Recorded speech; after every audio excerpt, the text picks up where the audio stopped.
We're going to start to call these talks with Tacky, I think. State Representative Tacky Chan of the 2nd Norfolk District here at Quincy is joining us for kind of a weekly update. And I guess this has been, what, 6 or 7 now, Tacky? Yeah, no, we've been doing this since late April, early April, actually. So as my staff likes to joke, we call it the Tacky Talk. So Tacky Talk, yeah. Well, it's really great because it provides an outlet for you to get to your constituents and let them know what's going on in Beacon Hill. It's great for us here at QATV. We get some local programming to keep folks up to date. So it's a win-win. It's also great to have some human interaction, I think the way to put it. It's a good way for just even for you and me to converse, even though it's a public forum, people see it. But I think it's healthy for us to have this opportunity as well, just for our own mental health. Yeah, no, I agree. Good to know that, everybody is still out there, just locked down in their homes. How are you doing personally? I'm still pretty much limited my contact with people. I am at home. I do take care of an immune-compromised mother, which I'm a caretaker for. So for me, maintaining a social distancing and cleanliness and mask wearing and all that is a very, very high priority for me. Not personally risk for myself, but obviously risk for someone I care for. So, I mean, for people who have wondered where I've been and not seeing me out too much in public or moving very quickly when you do see me in public, that is the reason why. And I am not going to make it any way other than just that. I mean, we have our priorities, and we're still doing our best doing our jobs, but we have people to care for, and that's part of life.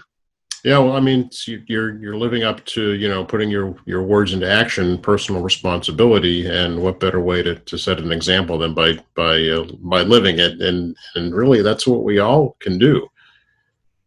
Agreed. Like I always say, thank for everybody that paid attention to the governor's recommendations in the state of emergency regarding mask wearing and social distancing and cleanliness and being conscientious of everyone around you. I think it's very important for us to be conscientious of people around you. And all of us have different life circumstances. I mean, you see it on TV every day, you hear it on the radio, and this is real. And it impacts our lives. And we have a responsibility to care for each other. And that includes how we interact with each other in public.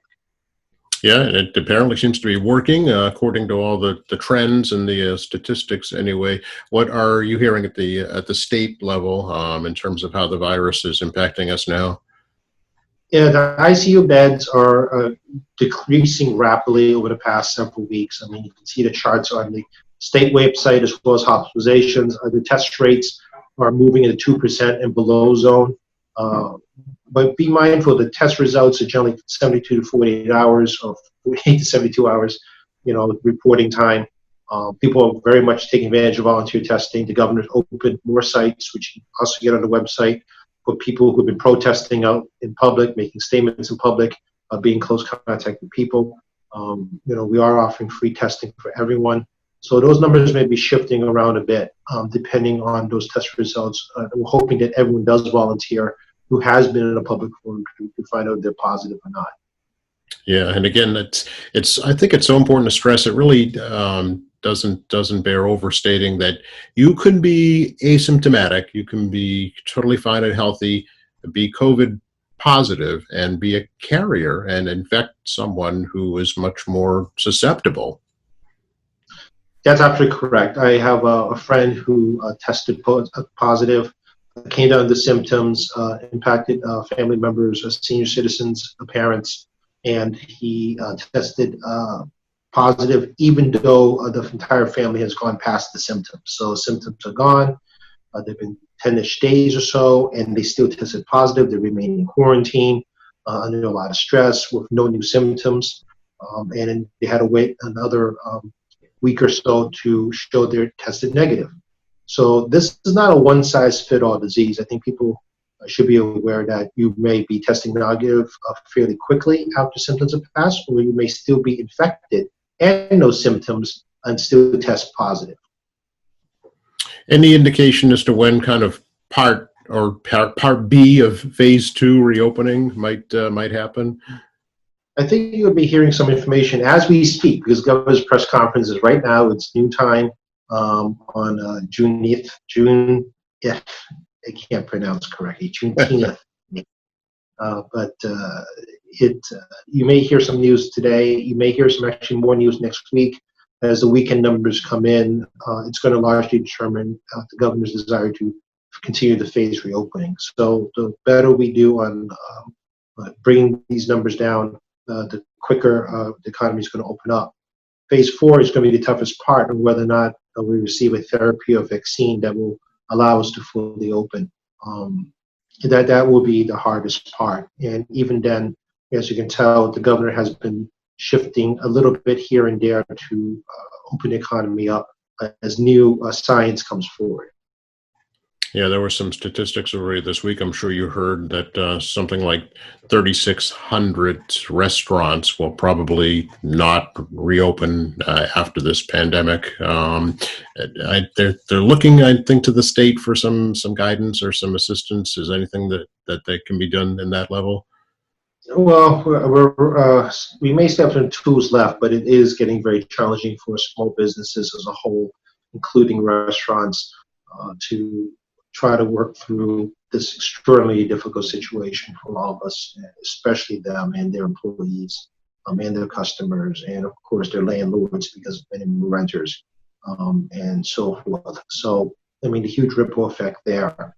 We did a restaurant recovery bill a couple of weeks back. The Senate is still waiting to do their restaurant recovery bill regarding takeout alcohol on spirits, mixed drinks more accurately, and to change the zoning requirements and outdoor seating to expedite the zoning processes and remove the ABCC review process temporarily, as well as the delaying of penalties and fees associated with the meals tax and delaying collection of which. So, I mean, we're trying to do as much as we can on a state and regulatory level, but there's only so much we do. So if you're in a college town, for example, and your business revolves around college students, you prepare for a slower summer, right? But the fall is extremely uncertain, and the school year was cut off too early, and you didn't get the benefits of graduation, as well, which is a big time. And you see in the news the Cape is trying to reopen as well. The entire industry revolves around basically less than a 6-month period where the majority of revenue comes in. Anywhere near the convention centers or hotels, people have seen the hotels now furloughing or laying off lots of staff. Weddings are a problem. Part-time workers or secondary income workers are now really being impacted also. So the reality is that depending where you are, in your business model, the COVID situation has already damaged you immensely, and whether or not those customers in your area, which your business model is designed around, may not easily return. I mean, if you're in a financial district, there's limitations on office space. A lot of workers are working from home, people that are office space or white collar workers. I mean, we're doing it right now on this call here. And that negatively impacts restaurants, retailers, and so forth that depend on people stopping during lunchtime, coffee breaks, pick up stuff after work. Yeah, well, the cottage industries, as they say. Do you anticipate the extending of unemployment benefits, perhaps? Well, it's coming up, end of July. There's still some time. I mean, there's about 4 weeks with extra $600 of unemployment, and then you go to regular unemployment minus $600. As you can see around the country, people are trying to open up. We're trying to open up. And that's kind of an artificial deadline because some folks are doing better on the $600 extra than they would on regular unemployment. I know, it's so true. Yeah. Yeah, and that will come to an end. So rent payments, I mean, we will help people with making rent and other bills to help keep the economy moving, make sure you can buy their essential goods, keeps the economy moving. But yeah, there is a deadline here. And I'm not sure how nationally this is happening, but the federal government needs to think quickly based on the data coming in at that level nationally. Should they be looking to extend extra money longer, given the different situations as every state tries to reopen. Like Oregon paused, if I remember correctly, as well as Utah because massive spikes in numbers. Places like Arizona is full steam ahead, despite having a somewhat senior population as well, and they're moving very quickly forward. Florida is feeling the impact, and as I remind people, hot weather doesn't seem to stop this. Right.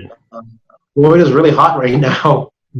Places like Texas, and of course, if you watch the news, it's a very, very disheartening watching mass graves being still dug in places like Mexico and Brazil in anticipation of high deaths.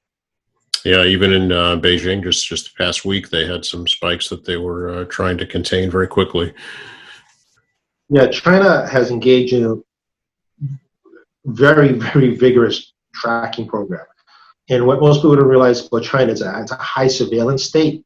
The concept of civil liberties does not exist in any way, shape, or form in a country like China. So they have the right to basically police their people as they feel they need to. And people monitor Hong Kong's situation have noticed that the Beijing government has decided to try to impose not the same thing, but they're clearly sending some messages they're interested in moving to a Beijing-style surveillance system into Hong Kong, which is causing a lot of nervousness among everyone. But even with that high-level surveillance, utilizing your cell phones to find you, they are now fighting clusters, not surprising, and people are high-gathering areas, and they've moved to a lockdown. If you don't know about the geography of Beijing, please use Google Maps. You can see it's a 25-ish million-person city that's super, super dense. And for this high contagious disease that we discovered in other dense populations like New York and Seattle and so forth, it can spread super fast. They will, and unlike, I think something unlike them, I think we've done really well is that even though we're moving to the end of the curve, we are clearly making a commitment that should there be a respike, that we'd be better and ready prepared for a second surge, which I still believe is going to happen. Whether Beijing had been preparing for that, we shall see. Yeah, even, right here at home in Quincy, I just received word this morning from Quincy Asian Resources that the August Moon Festival will be virtual in Quincy this year, that they're not going to have a actual get-together. Yeah, this is the first time the event's actually been canceled since its inception, or at least in my time of doing it. I've chaired well into 10 plus festivals, including literally making photocopies in my basement in the very early days, trying to do then a much, much smaller event. It is a disappointment. The closest one we had was about 2003 when a tropical storm came through and we had to move it out 1 week. I remember that, yeah. Yeah, it was the wind that was going to blow the tents away more than the rain. So it is disappointing, but it's, once again, time for innovation. And if you can, it's important to support our local agencies in Quincy. Quincy Asian Resources does a lot of good work. It's still trying to maintain services in this situation. QCAP, the YMCA, Germantown Neighborhood Center, Interfaith Social Services, Dove, Social Elder Services, and so many more, Social Stars, so many more others that important to our needs in this. The economy slowly recovers. I'm still anticipating an over 10% unemployment rate. And Quincy is one of those communities that does have a lot of wage workers. Mm-hmm. A lot of people here are essential employee workers who are unfortunately contracting COVID, as well as the higher need for services as we try to slowly recover. Can we switch gears a little bit, Tacky, and talk a little bit about the plans for some police reforms here in Massachusetts? The governor talked about it earlier this week, and curious to get your take on it. Well, I'm in a conversation with the Black Latino Caucus pretty much every day or every couple of days, as best we can. Our schedules are crazy, and even though we're not in the State House, it seems like everybody's on the telephone, so it's a lot of text messages and so forth. The Asian Caucus in the House had a meeting yesterday to discuss this issue as well. We feel it's very important that all people of color is engaged in this conversation as well, so we can provide all our different points of views. Given the circumstances nationally, and it seems like every week something happens, and it's like people aren't getting the message. I mean, this behavior you're seeing around the country cannot continue. It just cannot. It's degrading confidence in government, degrading confidence in law enforcement, and it's causing a lot of fear. And as I learn more, and like I said, everything these days I'm learning on the fly. You know, it is a very low confidence level, and we should not be afraid of the people whose job is to protect ourselves, and that is what's going on. And if you look around, I agree there is a disparity. I'm watching incredible Vox.com video that talked about racial biases in the media, and how, for example, you had in Michigan the protesters on reopening in the Capitol. People may remember seeing that. They're predominantly Caucasian, and they all have guns, and the march around the stage screaming and spitting on police officers, but there was no SWAT team there. Meanwhile, you have unarmed folks, out there in the streets marching, and they don't have guns. And then, don't get me wrong, people throw rocks and water bottles and fireworks, unfortunately, which is more dangerous than in firearms in many ways, because basically throwing explosive devices at you. But there aren't that many of them in terms of the bigger picture. I mean, mostly peaceful protests and statement making around the country. But you still have SWAT teams out there. But you have armed individuals at a Capitol building, and there is no SWAT team. So yes, race does play a matter on how people perceive things, and race does have matter regarding how people respond. And this is extremely troubling, behavior. And, because everyone loves the word law and order. Well, for whom are we talking about here? You notice that they're only talking to one audience, and the accusation is of people of color are somehow not law and order. That's the implication. Because you listen to who's saying it, look at who's saying it, and where they're saying it from. It's very clear there's a message being sent. As a person of color, I have reservations about many things. And I remind folks I grew up in a different Quincy, and you may not want to admit it or not, it was a different Quincy when I grew up in the 70s, 80s. So people in the audience who are old enough to live through that, should be aware of that. So, I have some ideas on the table. I've talked to some people that do civil rights work, former assistant district attorneys, people who are much more gray hairs than I do, that have more experience in this matter. And I have some ideas that I've been putting out to the Speaker's office. I've talked to my colleagues in Black Latino Caucus as well, some ideas.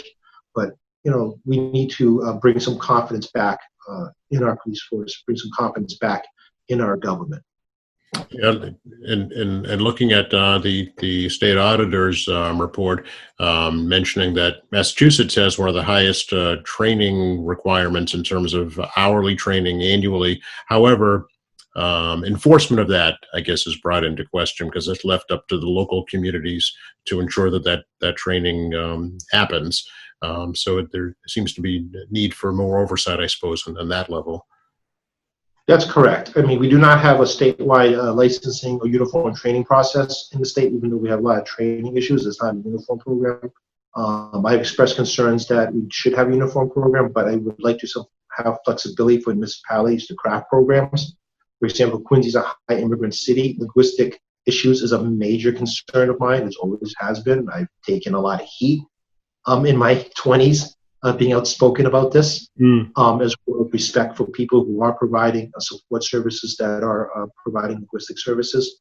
We do have a minority population in the city beyond just Asian. I am conscious of that. I don't think everyone is. We do have other nationalities that are not Chinese or Vietnamese. We also do have immigrants, not just from Asian countries, from Eastern Europe and Middle East. I am very conscious of that. Some of your listeners may not fully realize that we have that level of diversity, and our government system. There's a mosque in Quincy Point, a very well-attended mosque.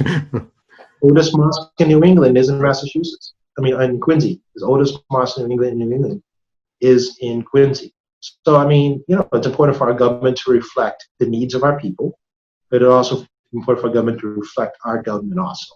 And I do use the word our government. So, I think that's a very important thing to remind folks. And, some simple things as well. Talk about decertification, but as you pointed out, if there's no way to ensure compliance, decertification is extremely difficult. We should have some accountability regarding reviews of people who die in custody, some kind of processes. People who now everyone has video, can take pictures of everything, some accountability on what is considered excessive force. I mean, once again, yeah, 4 on what? I mean, common sense. If anybody's been in a street fight as a kid, 4 on 1 isn't good odds for the one that's the one, particularly if you have no weapon. I mean, I just cannot understand how this simple common sense issue is lost on folks, right? And we should not be taught as a society that if you see police, get on the ground and put your hands behind your back right away. And there is a double standard. If you watch the media, if you're a person of color, particularly an African-American person, they are on the ground, they have their hands up. Yeah, these are issues that are coming forward, and part of these protests, I'm sure, are because of that. And I know here in Quincy, there's some virtual community meetings that four of the city councilors have organized to talk about these issues and to ask folks their opinions and their experiences, and maybe lead to some kind of reforms. Well, I'm slightly troubled by this because at doing meetings and conversations now, I've lived through a lot of this, as well as many other folks. And I know the council has a broad range of generational experience. They should have already some ideas on their own, what Quincy was, where Quincy's been, where we are now, and where we should be going. And I will fully admit at the state level, we should have been having these conversations sooner and more often. We've done a number of criminal justice reforms regarding sentencing associated with victims, people of health issues associated with substance abuse, and how they're disproportionately impacted by mandatory sentencing. We've already went through that process. We'll probably do another review again.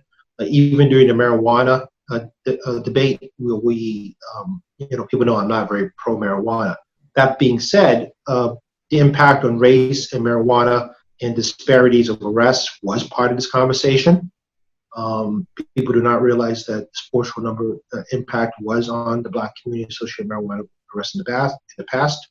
We expunged those records as part of marijuana legalization for people who had possession in the past in Massachusetts. So as we move forward on different issues at our level, while I'll admit that we need to do more and we always need to do more, we have been thinking and talking about these issues as they come up every session, and we've been making incremental steps. Any idea from the speaker of when you might be back in person at the State House, Tacky? No, that is the short answer. Okay. Because the employees, our families, and the public visiting us is an utmost priority. Ventilation is poor. There is no way to maintain 6 feet distancing from each other.